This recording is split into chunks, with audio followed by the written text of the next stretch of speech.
Hi, friends. Thank you so much for tuning in to another episode of the April Lewis Experience. Today, I am so excited about our amazing guest. She is a rock star and also a fellow member of a mastermind that I am in, Dr. Manon. She is a naturopathic medical doctor. So you're in for a treat because she's insanely smart, she's insanely funny, she's insanely wise, and more than anything, she genuinely cares about helping people live well and live their best lives. And I would never be able to do justice by telling the world what you do and how you do it. So Dr. Manon, thank you so much for being here. Can you share with us your world, your space that you occupy? Okay, well, thank you very much for the amazing introduction. So yeah, I think I'm going to start with what is a naturopathic medical doctor, because most people have no clue, and it's definitely time for people to have a clue, even though I've been practicing 30 years and I am now retired, so it's not even the thing I do. I do think that people need to know it's basically the same training as a medical doctor. So we do the diagnostics, we have all of that stuff, but we have natural solutions. And in some states where we definitely can prescribe pharmaceutical drug solutions, but we really try to work with the body and help it heal on its own with its, the best pharmacy is within, right? So that's basically the training, just so people know. And what else? Oh, I also founded and I'm the CEO of a college called Bowen College. And I've trained by this time about 2,500 healthcare practitioners in a natural pain elimination methodology. Oh my gosh. Wait, doctor. I cannot let you run past that. First off, naturopathic medical doctor. I love that. Who is it Socrates or maybe Hippocrates? I don't know who said it, but the body is designed to heal itself. I say that all the time. So that's the premise behind the work you do. It's more of, is it that you focus on what we put in our bodies through food, or how do you approach ourselves, healing ourselves, if that's the right way to say that? Yeah. Okay. Well, I just came back from doing a TED talk in Las Vegas, and that was the theme of my talk. Your body is talking. Are you listening? Which is really the question. And what that's really about is it's a fundamental belief, and it's not just a belief. It's that we have in us all the resources if we treat our body emotionally with love, but with food that is good for the body, not just, foods that are like junk food and fast foods and full of chemicals, because that's not going to really help our body, our cells optimize health. But it also has an emotional component. It's how we treat ourselves. All of that affects our internal environment. So the idea behind that thinking is that, for example, should there be a virus or something on the loose, the idea here is that we don't need to focus on fighting the virus with more stuff like aimed at the virus, is that we actually work on our own immune system, on our own body health, on our own gut microbiome, so that we're actually in the best position to withstand whatever comes, whether it's viruses, bacteria, food poisoning. And it really doesn't matter what we get. The idea is, if we focus on ourselves, which is kind of called preventive medicine. Yes. Totally not sexy, right? Not at all. People just say, oh, well, when I'll wait till I get sick, then I'll do something, right? And that's our society, quick fix, right? So yes. And there's a problem with that. There's a cost to it. And the cost is that we're in a weakened state if we're not paying attention to our whole body.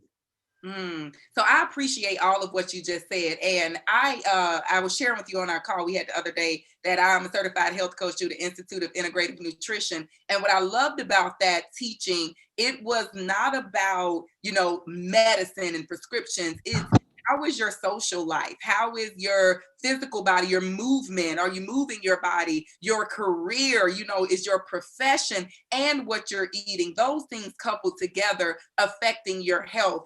And you lift up something, and a lot of the women that watch this show, they are in high stress environments. A lot of healthcare workers, a lot of people that are in the service industry, higher education, criminal justice, things of that nature. And you said a word that in the workplace is not always received, and that's emotion. And you say how we love on ourselves. So 2020, I feel like everyone spent more time with themselves than they had in a long time. And so we tapped into some new emotions. What is something, or what are some things that busy women who are working and their focus every day, all day is other people? I show up to work to make you well. I am raising my children. I'm now a teacher in the home. What can they do emotionally to be well?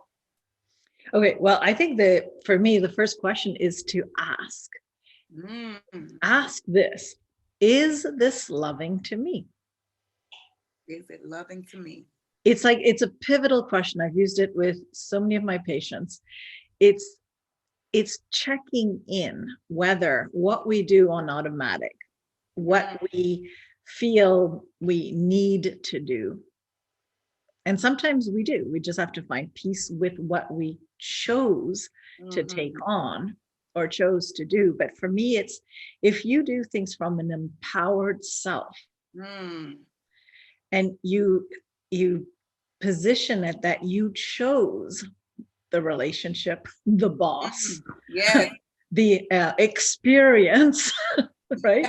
Like whatever it is, if you chose it and you can learn from it, the relationship towards it changes.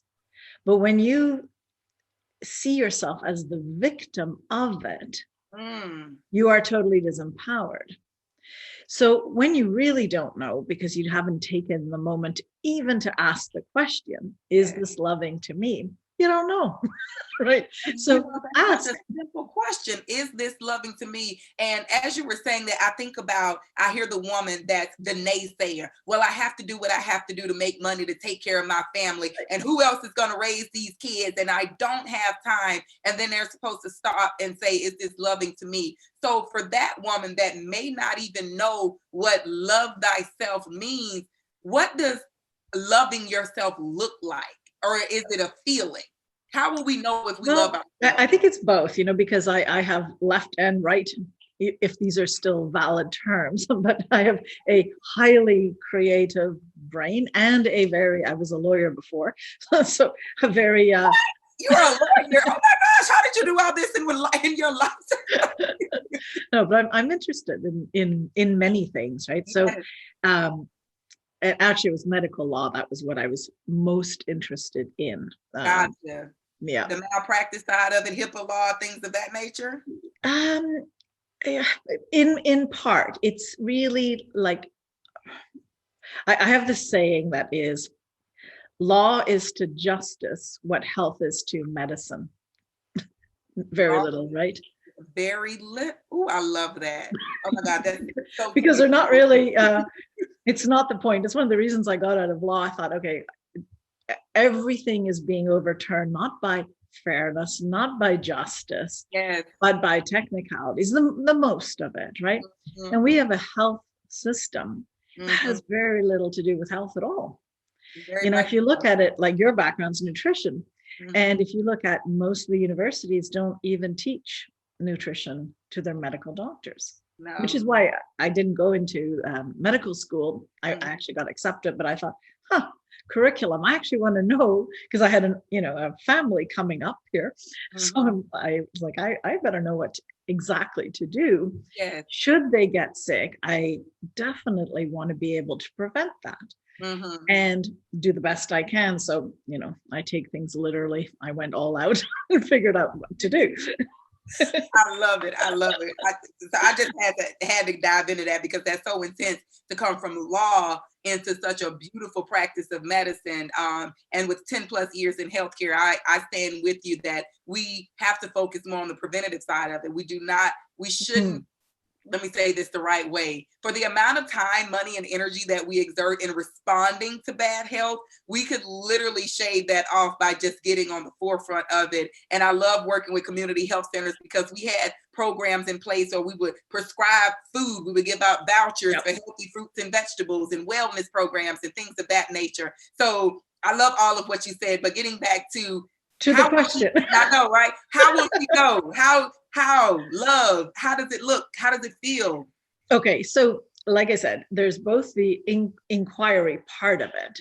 You may not know, but one of the things I call it chaotic vibration. It's if you feel that you're in resistance on some level, then to me, that's a good place to start. And I say that, let's say, for example, healing is not a fear-based activity. You Healing can't is heal. not a fear-based activity.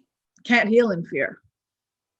Fear, what would they be? So let's use me, for example. Let's make it real, right? So I have had 3 knee surgeries. I played basketball, went through the military, and just like, I don't have no cartilage, the alignment, blah, blah, blah, blah.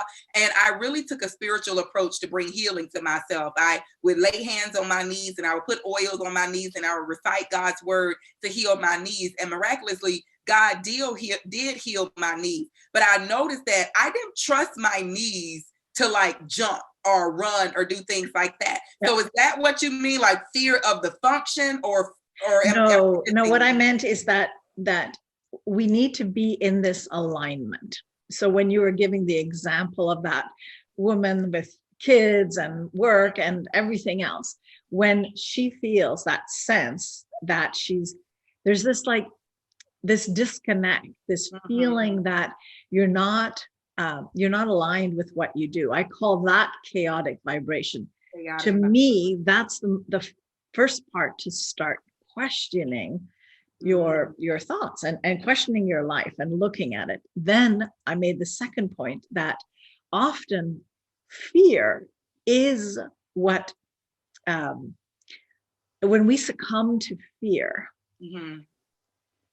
that is an energy that often leads to this chaotic vibration because we're not in charge when we're in fear. And I threw in that healing, let's say you had your knee problem or something like that, you can't heal in the fear state. It's not possible because you need to be in what they call parasympathetic state.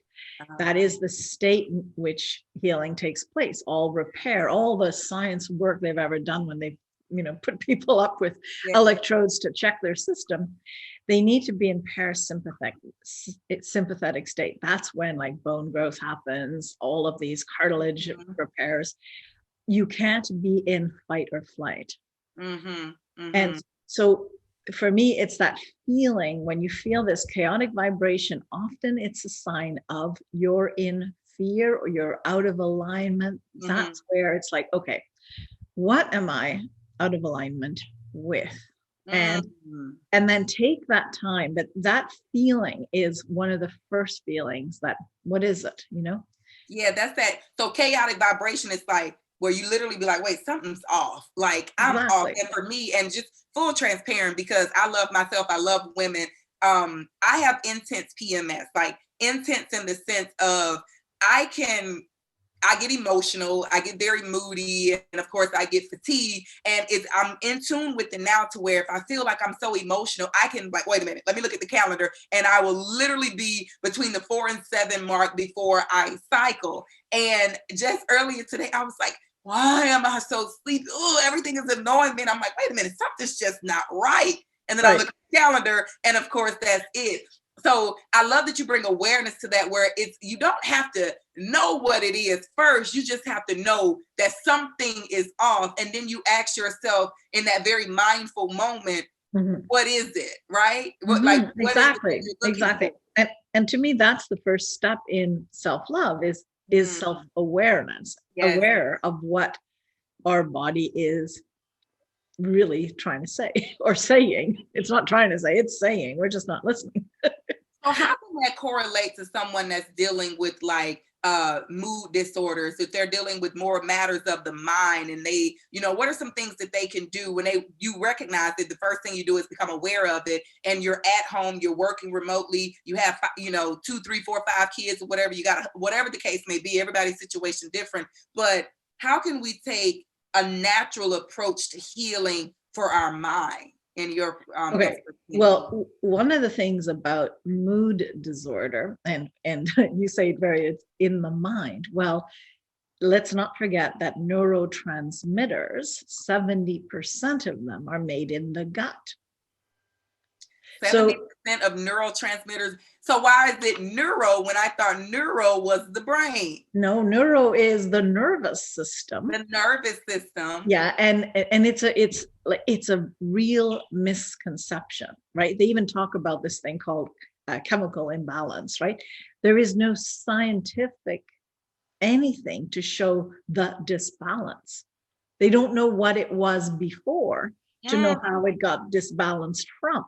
Oh, that's good, Dr. M. That is so. First off, I feel like you are debunking debunking something that I thought, because I associate neuro, like when I think of neurologist, so they're the study of the nervous system, but yet we always hear them talking about the brain. Correct. Yeah, and neurotransmitters come from the gut, 70% of them. Yep. So the health of your gut will affect the health of your mind. And that's the gut, the digestive system, what we're eating, like what, so what this, and I feel like, oh my gosh, I know we are limited for time, but I feel like we're going to have to obviously do a part 2, but the gut health is nothing I never really studied in detail. How can one have a healthy gut? Okay, you're going to feel like I'm redundant. You're going to listen to how your body digests, because I'm not one of these believers that, you got to do the keto diet, or you got to do the this or the that, or the vegan or the whatever. There's a million diets. There's many things that work and many things that don't work for certain people. So it's really, in naturopathy, what they do is called an elimination diet. So you kind of clean things out, and then you slowly introduce foods, and you start to see whether your body's happy with it or not. Then I use the word happy as in, if you're not having any gas, you're not having, everyone has some gas, but excessive gas, painful gas, or bloating, or burping, or, that you're uncomfortable, or you have loose stools, or constipated, you just don't feel right. Well, or you're having reactions, right? Like all kinds of things. I noticed that sometimes with white wine, I get like super rosy cheeks, and I can just have like 2 or 3 sips, and that means, no, I can't have this. So it's just listening, and sometimes I've got to say, if I get together with girlfriends and, we want a nice glass of Chardonnay, like, not going to happen, right? I'm going to have my nice glass of water or Perrier or lemon or something, if I know that I'm in that more sensitive state. And sometimes the state continues, right? There are true allergies, but often it's like a hypersensitivity. It's like our cup is full. So you add one more thing and, you just can't take anything. Right? In the coaching world, we call our health coaching carve in and carve out. And I love that you said that with, all of your expertise and credentials, because it's really simple. I've been a vegetarian, I've been a vegan, I've been unhealthy, I've been a fast food addict, I've been all the things. Currently, I have the healthiest relationship with food now than I ever have before, because I have a healthy relationship with food. I look at my food as my source of energy. I don't look at it as, oh, I need to not do this after 8 o'clock, or I don't need to do this or whatever. Well, I do try to stop eating late at night, just because I became a night eater in the midst of quarantine. But it's the intuitive eating that I'm focused on. It's, just knowing that this food is loving and it's serving me well. And I love myself enough to put good stuff in my body, and when I'm listening to what you're saying about the health, it makes me think of why we meditate. we got to know ourselves. We have to, and all of what you're saying is like, be still enough to hear and listen, become aware, and then make the best decision. Exactly. And I think that's the part that, it's simple, which is why it's not talked about. Right. There's no drama involved in it. It's not exactly. Right? There's no drama. It's not newsworthy, that's for sure. Yeah. Yeah. Well, you made it to the April Lewis experience, so that's as big as freaking Oprah, almost, kind of, sort of. It is. Yes. So okay, fair enough. Right. So Dr. M, and again, I have to pull in because we can go so deep in this, and I would like to be mindful of everyone's time. Looking at the current environment that we're in, right? And we're always in a current environment. I don't like to give anything more energy that is needed. But this current environment, I'm 38. For most people, this is the first time we've ever been put in time out. We've been quarantined. We're wearing these things on our face. We got the world saying, go. All these things are happening. So everybody's dealing with, or have dealt with in the past year, and some change with what you call a chaotic vibration. So for my dream girls that's watching this right now, they hear all of what you're saying, and it makes perfect sense, and they're going to listen to it again and take notes and share it with a friend. What is one thing we all can do right now just to enhance the state of our well-being and the state of our health that every person, regardless of where they are, can do? Well, besides that is this loving to me, which I really think is first. But second, it's knowing that we have time. What? Yeah. In the world where we're always rushing and we got to grind and hustle, we have time? How, Dr. M? Because, now people are like, no way, she crazy. How do we have time? And I got to say, I've got 3 kids, right? It's not like, they're adults now, but I went through my school with my kids. I had jobs before and after. I did all kinds of crazy things that feel like, I understand, the stealing of time, but it's our relationship to it as well that makes a difference. So I don't know if anyone's had this experience, but if you're doing something you really enjoy, you notice that time is different than when you're, hurrying up and getting whatever, the kids out for their 5 minutes of fresh air or vitamin D. I don't know what's allowed where, but I'm currently in quarantine at this moment. So, in Vancouver. Yeah. Yeah. But I think it's just taking that breath and letting it out and taking just a moment going, okay, wait a minute here. I'm not more effective stressing, rushing, yelling, tripping, telling everyone to, get out of the way or whatever it is, or be quiet. It's like, just stop. And that gap really changes things. And this is something we all do, since we all have to wash hands. When you wash your hands, and they say 20 seconds, whatever, with soap, fine, but do it, and do it really noticing the water, how the water goes through your fingers, noticing how the soap lathers. Just be fully present to the water for 20 seconds. So not like chatting and something else, or just be completely present. It's amazing how, because you can meditate and that takes time. You have to put time aside, you put it in your calendar. But I think what we can all do is take moments and just get those moments. Just really, I'm here with my water. So and loving. It changes everything. It changes everything. I love how you, and so we've been on a couple of calls now, but this interview really let me know we're so aligned in how we feel, because one of the things that I share is a mindful moment, and it's just be still, take stuff in. And I remember I was in a Starbucks, I think I was in Greenville, South Carolina years ago, and on the wall it said, if you slow down, the world outside will slow down. Totally. And I'm a firm believer in that. Dr. M, what's your favorite saying? Well, the one that I like is how you live is how you heal. So all we need to do is choose how we want to live, because it starts with that. It starts with every moment is our choice,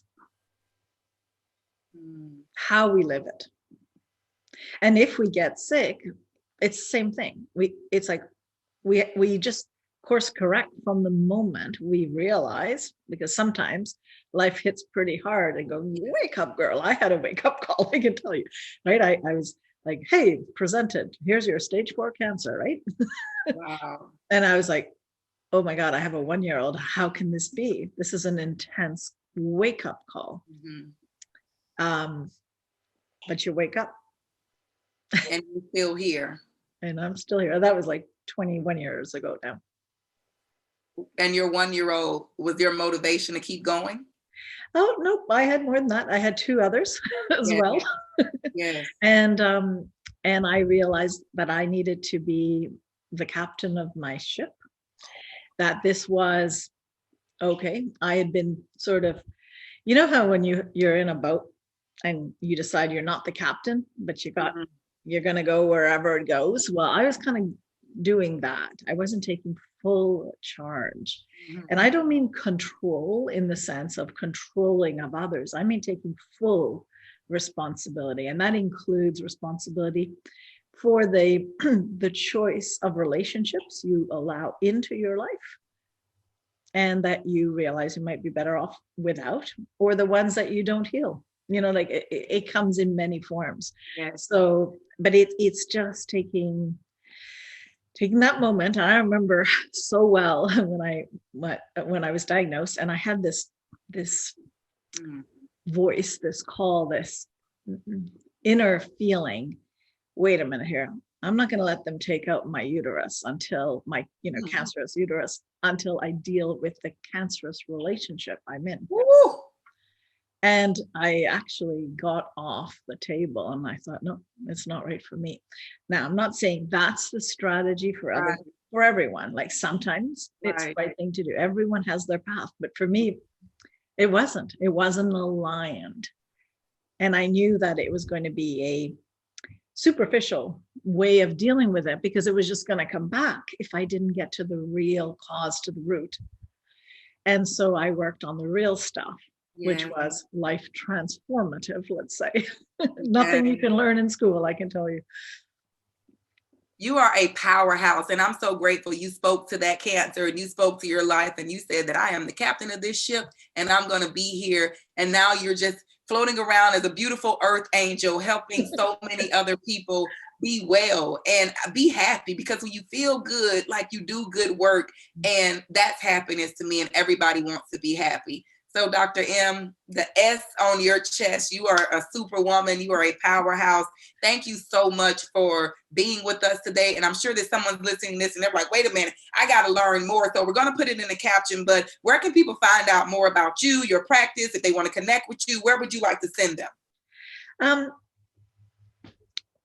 Difficult. I would say, you know what, my TEDx talk is coming soon.